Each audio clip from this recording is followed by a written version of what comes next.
Salut l'équipe, j'espère que vous allez bien, j'espère que tu passes une bonne journée ou une bonne soirée ou que tu es en train de faire ta marche du soir. En tout cas, j'espère que tout va bien pour toi. Donc là, aujourd'hui, ce podcast va parler principalement de la solitude, de mon vécu et de ma vision. Parce que je l'ai vraiment vécu et je pense qu'il y a beaucoup de jeunes à cause des réseaux sociaux, dont moi, qui sont petit à petit en train de partir là-dedans. Je ne dis pas que c'est pas forcément bien, mais c'est pas forcément pas bien. En fait, faut juste trouver la part des choses. Mais ce qu'il y a, c'est que souvent, à cause des réseaux, on trouve pas la part des choses et on fait trop. Toujours trop. Donc je vais vous raconter un petit peu mon histoire.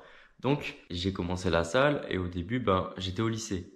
Donc j'avais encore tous mes potes, mais j'ai toujours été quelqu'un d'un petit peu solitaire, qui voulait pas forcément se faire trop de potes, parler à trop de personnes, et j'étais un petit peu timide, encore un petit peu timide. Mais du coup, j'avais mon groupe de potes, c'était bien. Après on part en école supérieure. Moi je suis parti en BTS, au final ça m'a pas plu, mais j'ai continué le sport. Et après je me suis dit, vas-y, pendant un an, tu cherches ce que tu veux faire, et t'as trouvé, hop, tu te focuses là-dessus, tu fais que ça. Donc je taffe, j'économise un petit peu, et ensuite, je me dis, vas-y, pourquoi pas faire le BPGEPS. Mais ensuite, je me dis, est-ce que le BPGEPS, ça vaut vraiment le coup? Du coup, je me dis, vas-y, je réfléchis, je taffe. Et du coup, au bout d'un moment, je vais à Nancy. Et du coup, je commence à taffer sur Nancy. Et après, du coup, je reçois un appel, ouais, tiens, viens bosser à Basic Fit. Je vais bosser à Basic Fit. Et en fait, je passais presque tout mon temps à Basic Fit. Tout le temps, j'étais à Basic Fit. Mais sans plus. En vrai, ça allait. Genre, je faisais mes heures, après, je m'entraînais, je restais un petit peu, et après, je rentrais. À un moment donné, j'ai appris que j'avais une tumeur bénigne, donc c'était bénin. Mais moi, quand on m'a dit tumeur, je me dis, ouais, c'est chaud, je vais mourir, il faut que je charbonne à la salle, faut qu'il y ait que la salle. Et du coup, à partir de ce moment-là, je me suis dit, ah ouais, faut qu'il y ait que la salle. Du coup, j'allais à la salle à 6 heures, je rentrais de la salle, il était genre 18 heures, voire 20 heures, tu vois. Je passais ma vie à la salle et à un moment donné, mon ex, elle m'a dit, ouais, mais t'accrois à la salle, qu'est-ce que tu fais? Genre, il y a un problème, tu vois. Tu vas à 6 heures à la salle, tu rentres à 18 heures, c'est pas normal. Et moi, je dis, ouais, mais je sais pas, je kiffe être là-haut, vraiment, c'était trop bien, tu vois. Genre, passer ma vie là-haut, mais j'avais pas de dégoût. Et du coup, même quand j'entrais de la salle, j'étais focus sur mes objectifs, donc créer du contenu, me renseigner sur la nutrition, me renseigner sur comment optimiser son entraînement, optimiser son sommeil, et je faisais que ça vraiment. Et elle me disait, ouais, mais vas-y, viens, on va dehors, on va marcher. Non, je peux pas, faut que je taffe. Après, elle me disait, ouais, mais vas-y, viens, on va boire un petit coup dehors, juste un café ou juste un truc. Non, je peux pas, faut que je taffe. En fait, du coup, je faisais rien, je faisais que boulot et les réseaux et le sport. Je faisais que ça. Du coup, à un moment donné, elle en avait marre. On s'est quitté et moi je suis allé en appart. Mais là c'était encore pire, tu vois. Surtout que j'avais perdu mon chat du coup, qu'elle a gardé le chat et moi j'ai pas gardé le chat. J'étais trop triste, j'avais envie de chialer parce qu'en fait, comme c'était mon premier chat, je lui ai donné c'était mon premier chat et du coup je lui ai donné tout mon amour, tu vois. Genre je sais pas comment expliquer mais c'était mon premier chat et moi je le kiffais, genre vraiment c'était incroyable. Et du coup j'ai chialé. Et j'ai chialé, je me suis dit, vas-y, focus encore plus muscu. Et en fait, à l'époque, c'était l'arc Sasuke, les gens qui étaient toujours seuls, t'étais tout le temps tout seul, tu parlais à aucune meuf, tu parlais à personne, t'étais tout seul. Et du coup, moi, je me suis dit, vas-y, let's go, hop, on se focus là-dessus, on fait que ça. Et du coup, j'ai commencé à faire que ça, que le sport, que le sport. Je sortais pas, je faisais rien, je parlais à personne. Et du coup, il y avait que le sport. J'allais le soir, à minuit, marcher. Après, le lendemain, j'allais au taf, hop, je rentrais, je bossais, je mangeais. Je faisais que ça. Et du coup, j'étais tellement matrixé par ça qu'au final, même les vidéos, j'en faisais pas forcément. Parce que j'étais que focus en mode, vas-y, je regarde les vidéos des mecs qui sont seuls et tout. Ouah, ah ouais, vas-y, faut être comme ça. Et du coup, en vrai de vrai, mon physique, il a explosé. Que du coup, il y avait que ça, il y avait pas de distraction. Et du coup, au niveau de la diète, au niveau du sommeil, au niveau de tout, ça a explosé. Parce que tout était carré. Vraiment, en fait, je pouvais pas mieux faire. À part si peut-être me coucher plus tôt, mais ce qu'il y a, c'est que tout était optimisé pour que j'aille bien. Pour que dès que j'ai mal, je fais ça, je fais ça, je fais ça, je vais mieux. Dès que je vais mal, je m'étire, je fais de l'iso, je prends des douches froides, je me masse, je fais que ça. Et en fait, du coup, en vrai de vrai, je suis resté dans ce petit confort de solitude où je parlais à personne. Le soir, j'allais marcher, j'écoutais ma musique, j'étais bien, tu vois. Ça m'a beaucoup aidé en vrai, de juste écouter ma musique. Et après, des fois, mes potes ils me disaient, vas-y, viens, on va faire ça, ça, ça, ça. Des fois, je disais oui. Après, à certains moments, je me disais, ouais, mais non, je peux pas, tu vois. Si je vais faire du bowling, je vais me faire mal au biceps. Si je vais aller dehors, je vais pas pouvoir manger, je vais pouvoir boire comme je veux. Et à un moment donné, genre, des potes très proches, genre, qui me disaient, oui, force-toi avec la salle et tout. Moi, je me dis, mais attends, il me dit, force-toi avec la salle. le gars il veut nuire à ma progression. Comme il veut nuire à ma progression, je parle plus. Hop. En fait, ce qu'il y a, c'est que c'est pas la bonne chose à faire. C'est juste que faut en discuter et voir un peu pourquoi il lui dit ça, pourquoi toi tu penses comme ça, et un peu essayer de trouver le vrai problème, tu vois. Et le vrai problème, c'est que j'étais matrixé. Et vraiment, il y avait que le sport. Et à un moment donné, même ma famille, je la calculais plus trop parce qu'elle me disait à chaque fois, ouais, mais tu vas trop à la salle, tu fais trop de restrictions, ah, mais t'as trop pris de muscle, t'es trop énorme. Et parce qu'en fait, à chaque fois qu'ils me voyaient, je reprenais du muscle, j'étais un petit peu plus sec. Parce qu'eux, ils me voyaient, par exemple, tous les 2 mois ou un truc comme ça. Et petit à petit, ils me voyaient encore moins. Et petit à petit, j'ai commencé à arrêter trop de leur parler à cause de ça aussi. Mais moi, dans ma tête, je le voyais pas forcément parce que moi, dans ma tête, c'était juste en mode, vas-y, sport. Et ce qu'il y a, c'est que même les meufs, je calculais plus, tu vois. En fait, pour moi, c'était tout ce qui est extérieur à la salle, c'est une perte de temps, tu vois. Genre, tout ce qui est extérieur, perte de temps, je fais pas. Donc, les meufs perdent de temps, les potes perdent de temps, la famille perd de temps, tout perd de temps. À part le sport. Et du coup, j'ai rencontré mon coach qui m'a beaucoup aidé là-dessus à me dire, ouais, mais vas-y, tu peux quand même essayer de trouver un arrangement avec tout le monde, faire la part des choses. Petit à petit, je me suis dit, ouais, c'est vrai qu'en vrai de vrai, il n'a pas tort parce que tu peux pas vivre que pour le sport. Parce que, ok, t'es balèze aujourd'hui, mais demain, tu seras quoi, tu vois? Et c'est vrai que tu peux pas vivre du muscle. Ok, t'as les réseaux sociaux, donc tu peux percer avec ça, mais le cas, c'est qu'au final, t'es débile. Tu vois, genre, clairement, moi, enfin, clairement, à cette époque-là, j'étais débile parce que tout ce que je savais faire, c'était du sport. Et dès qu'on me parlait d'autre chose, je savais pas. Ce que je voulais faire, c'était savoir comment recruter le biceps, comment recruter le quadriceps. Et du coup, l'actualité, je m'intéressais pas. Et vu que je parlais à personne et je parlais qu'aux gens du sport, quand je parlais avec des gens extérieurs, ça me faisait bizarre. Genre maintenant que je commence à parler un petit peu avec des gens extérieurs au sport ou à faire d'autres activités en dehors du sport, au début c'était vraiment compliqué. Et vous allez me dire, ouais, mais c'est bizarre, tu vois, pourquoi c'est compliqué, c'est normal, tu vois. Mais ce qu'il y a, c'est que de sortir de ta routine, de sortir de ton cercle en fait. Parce que moi, je parlais à personne à part les gens du sport. Donc, même aller aux courses, je parle pas aux gens. Donc, j'ai pas d'interaction avec d'autres personnes. Et ce qu'il y a, c'est que les gens en salle, c'est pas les gens, par exemple, dans un bar ou les gens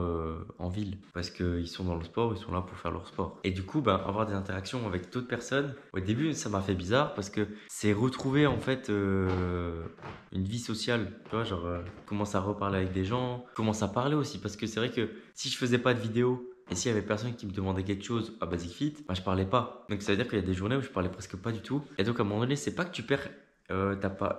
C'est pas que tu ne sais plus parler, mais c'est que plus vraiment à l'aise à l'oral parce que tu parles plus, tu lis plus, tu fais plus rien à part le sport. Et ce qu'il y a, c'est que petit à petit, quand j'ai retrouvé vraiment ma vie normale, au début c'était compliqué, mais là maintenant ça va beaucoup mieux. Mais c'est vrai qu'au début c'était vraiment complexe, hein. Genre j'étais matrixé mais d'une puissance. Et moi en fait, je me rendais pas compte parce que pour moi c'était normal. Toi tu veux être fort dans un sport, tu veux être bien physiquement, tu fais les efforts, tu vois. Mais ce qu'il y a, c'est que tu peux faire les efforts, mais en même temps, tu peux de temps en temps sortir un petit peu, tu peux de temps en temps aller manger à l'extérieur. Après, niveau tacos et tout, j'en mangeais quand même, mais c'est juste qu'au niveau de la vie sociale, je n'en avais plus. Parce qu'en fait, ce qu'il y a, c'est que chaque chose que tu fais a une conséquence. Donc si tu manges un tacos, la conséquence, c'est que potentiellement, demain, après-demain, ou peut-être dans 3 jours, on se dit que ça pas forcément trop propre. Et encore, des petites recherches comme ça fait vraiment du bien à ton corps. En vrai de vrai, ça peut être vraiment bénéfique pour toi et ta progression. Par exemple, le soir, tu sors jusqu'à 3 heures du matin, donc toute ta nuit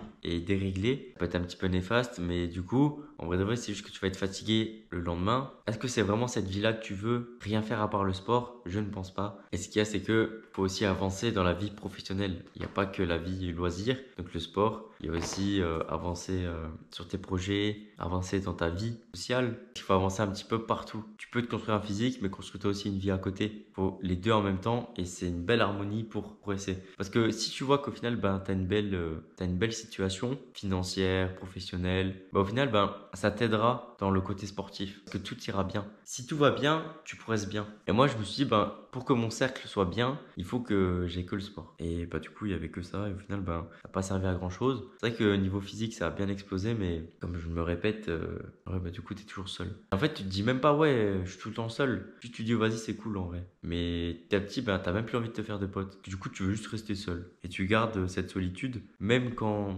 tu recommences à réinteragir avec les gens, bah, au final, tu kiffes quand même être seul de temps en temps. Et moi, carrément, à un moment donné, ben, j'ai fait du nofap. Et en vrai de vrai, c'était cool parce que du coup, le nofap, vraiment super en forme, super énergique, était vraiment bien. Après, j'ai rencontré Bison, j'ai rencontré des potes. Mais en fait, en vous disant tout ça, c'est pas pour vous dire que faut pas être seul, tu vois.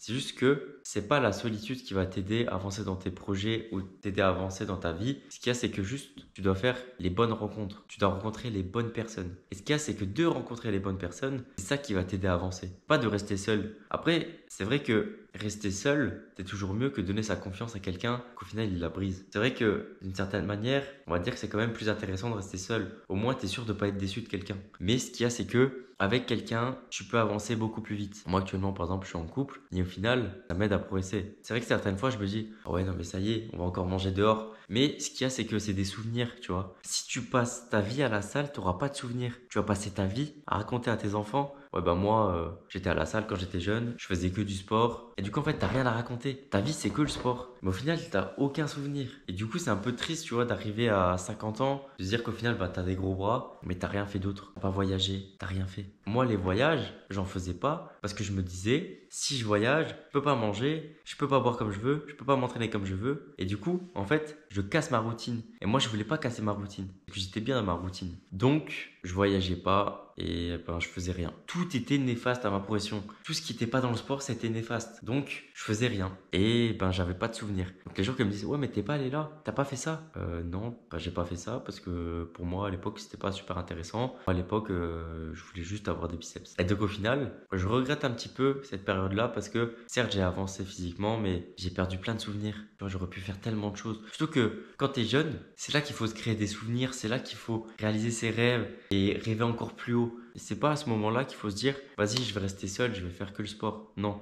Donc, c'est important quand même de faire la part des choses entre les deux. Par exemple, là, cette année, je suis allé à Madrid, je suis allé à Lloret del Mar, j'ai fait un petit peu de voyage et j'ai pris l'avion cette année. Et au final, ben, c'était des souvenirs incroyables. C'était vraiment fou. Ce qu'il y a, c'est que c'est pas pour vous motiver à partir en vacances, c'est pas pour vous motiver à laisser un petit peu la muscu de côté. Non, c'est essayer de faire des concessions pour pouvoir partir en vacances, pour pouvoir partir faire une après-midi avec tes potes, partir faire des activités autres que sportives. C'est super intéressant et ça va t'aider énormément dans ta progression. Parce qu'au final, dans ta tête, ça va t'aider. Certes, on se dit, oui, il faut faire attention au sommeil, il faut faire attention à la diète, il faut faire attention à ton entraînement, mais il faut faire attention aussi à ton mental. Si ça va pas là-dedans, dans ta tête, ça n'ira pas dans ton sport. Parce qu'au final, c'est le mental aussi qui t'aide à progresser. Juste faites des concessions intelligentes pour vous aider. En fait, faut pas te dire vas-y, faut que j'aille là où faut que je le fasse. Tu sais, par exemple, faut pas que tu dises vas-y, va aller en boîte parce que tout le monde va en boîte, ça va être cool. Non, tu peux y aller une fois. Comme ça, tu vois, est-ce que c'est bien, est-ce que c'est pas bien? Parce que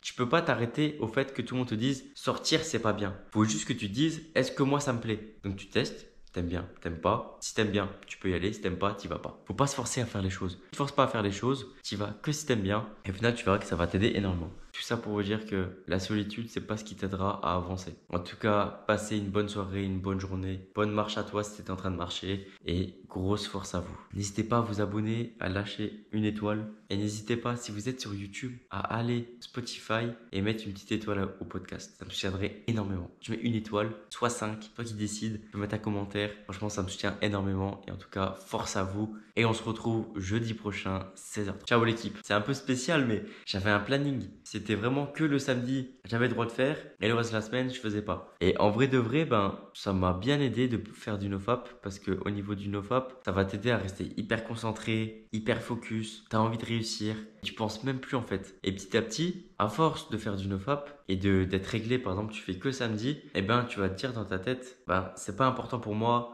Et du coup, tu penses plus. Et du coup, petit à petit, bah, en fait, tu dérègles un petit peu ton corps, tu vois. Parce qu'au final, tu montres à ton corps que bah, tu n'en as pas besoin. Donc, tu n'en as pas besoin, donc tu le fais pas. Et à un moment donné, bah, ça me dégoûtait carrément de le faire. Parce que je me dis, oh, mais ouais, ça y est, pas que ça à faire, tu vois, faut que je fasse d'autres trucs. Et ben, du coup, je suis resté peut-être 2 mois, 3 mois comme ça. Ça m'a permis de progresser physiquement, mais est-ce que c'est vraiment les concessions que tu dois faire pour progresser? Non, j'aurais pu très bien progresser sans ça. Mais du coup, bah, je me suis restreint là-dessus. Et voilà.